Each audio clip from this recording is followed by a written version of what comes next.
সারা ঢাকা শহরে এখান থেকে তেল সাপ্লাই হয়। এটা হচ্ছে পদ্মা ডিপো।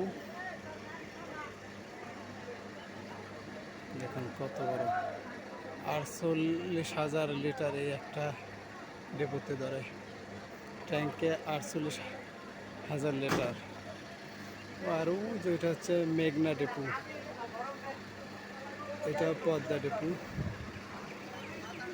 সারা ঢাকা শহর এখান থেকে তেল সাপ্লাই হয়,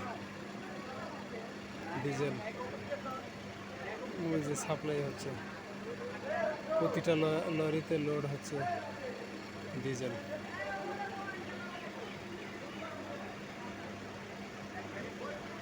দেখুন কত গাড়ি, কত লরি, ডিজেলের লরি, এগুলো সব। এটা হচ্ছে আমাদের বসুন্ধরার ডিজেলের লরি।